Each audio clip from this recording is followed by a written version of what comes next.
आप जानते हैं 12 प्रदेशों में एसआईआर का काम चल रहा है। आपका भारत निर्वाचन आयोग का गणना प्रपत्र है। ये गणना प्रपत्र का जो नमूना आप देख रहे हैं, इसमें बहुत सी कठिनाइयां आ रही है इसको भरने में। तो इसको हम फिर कैसे करते हैं पूरी तरह से, जो कि हमारा गणना प्रपत्र सही तरीके से भरा जा सके। इसमें बहुत सारी कठिनाइयां आ रही है, उसको हम आज आसान तरीके से बताएंगे कि आप इसको किस तरह से भरें कि आपको दिक्कत ना हो। सरल भाषा में आसान तरीका हम आपको बता रहे हैं। ये है गणना प्रपत्र का नमूना, जिसमें आपकी डिटेल दी हुई है और आपको यहाँ पे लिखा हुआ है वर्तमान फोटो चिपका है। इसमें सबसे खास बात है कि आपका जो वोटर आईडी कार्ड होता है वो बन के आएगा, इसलिए वर्तमान की फोटो आप लगाएंगे तो फोटो आपकी उसमें कार्ड में सही रहेगी। अब आगे की बात जो है उसको आपको समझना है। आप ध्यान दीजिए, यहाँ पे जो पहला कॉलम है ये कॉलम सभी के लिए है और इस कॉलम में चीजें जो है कि आपकी पर्सनल डिटेल है, वो आपकी पर्सनल डिटेल होगी। सबसे ज्यादा कठिनाई जो आ रही है, जो नीचे कॉलम दिए गए हैं ये दो कॉलम, इसमें ज्यादा कठिनाई आ रही है। इसका मतलब है कि आपका 2003 की मतदाता सूची में नाम है तो आप इस तरफ का कॉलम भरेंगे, पिछले एसआईआर की मतदाता सूची में मतदाता का विवरण। अगर आपका 2003 की मतदाता सूची में नाम नहीं है तो आप ये वाला पिछले कॉलम में दिए गए संबंधी का निशान पिछली एसआईआर के अनुसार करना है।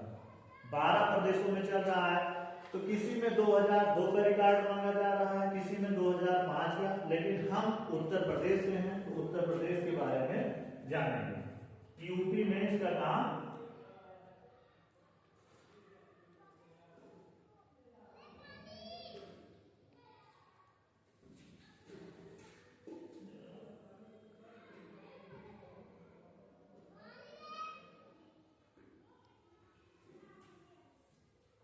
उत्तर प्रदेश।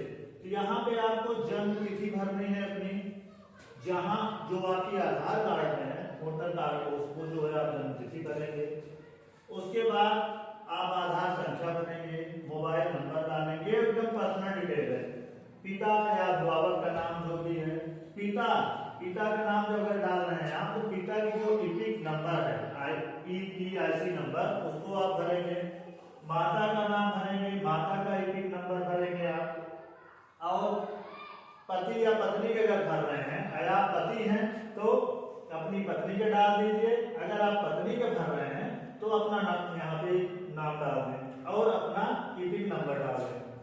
अब मेन बात जो है यहाँ पे भरने की, पिछले एसआईआर की मतदाता सूची में यहाँ ध्यान देने वाली बात ये है, इतना जरूरी है, अगर आपका 2003 की मतदाता सूची में नाम नहीं है तो आपको इस साइड का कॉलम भरना है। और 2003 की मतदाता सूची में आपका नाम है तो जो मैं बता रहा हूं सबसे आसान तरीका, आपके बीएलओ के पास 2003 की मतदाता सूची है, उसके आधार पे आपको करना क्या है, आप निर्वाचक का नाम, अपना नाम डालेंगे, अपना इपिक संख्या डालेंगे, EPIC नंबर, संबंधी के नाम में, संबंधी का नाम अपने फादर का नाम आप डालेंगे।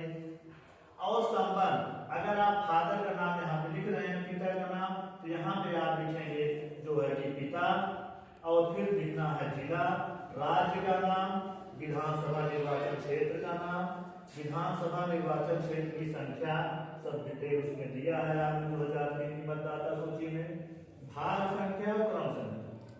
लेकिन ध्यान देने वाली बात यह है, आपको समझना जरूरी यह है कि हम 2003 में नहीं हैं, अब नए हैं, तब हम क्या करें। उसमें सबसे ज्यादा जरूरी है, सबसे ज्यादा जो गलतियां कर रहे हैं लोग, जो शादीशुदा महिलाएं हैं, उनका हम डिटेल नहीं कर पा रहे हैं।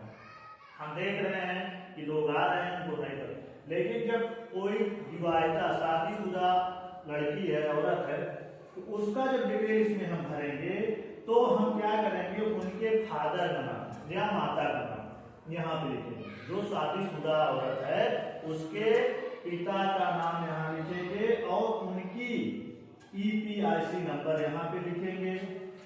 फिर संबंधी का नाम, जो सबसे ज्यादा जरूरी है, यहाँ पे संबंधी का जो कॉलम दिया हुआ है, संबंधी के नाम का जो कॉलम दिया हुआ है, इस कॉलम में जो जिस निर्वाचक के पिता का नाम यहाँ डालें उनके पिता का नाम, जैसे कि मैं अपने पिता का नाम अगर यहाँ पे भर रहा हूं तो मैं यहाँ पे अपने दादा का नाम, दादा मतलब अपने बाबा का नाम डालेंगे, और यहाँ पे जब संबंध में भरेंगे तो उसमें पिता डालेंगे, उसमें पिता डालेंगे।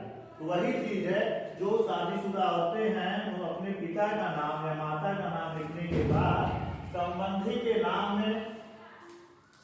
के नाम में क्या डालेंगे, अपने बाबा का नाम डालेंगे, और संबंध में लिखेंगे, संबंध में पुत्री लिखेंगे, संबंध में पुत्री लिखेंगे। फिर आपको जिला लिखना है, राज्य का नाम लिखना है, विधानसभा निर्वाचन क्षेत्र का नाम लिखना है, विधानसभा निर्वाचन क्षेत्र की संख्या, भाग संख्या, क्रम संख्या। सबसे ज्यादा जरूरी जो है कि यहाँ पे जो हम डिटेल भर रहे हैं ये हम अपने गार्जियन की भर रहे हैं, चाहे वो लड़की हो या फिर आदमी हो। शादीशुदा औरतों के लिए उनके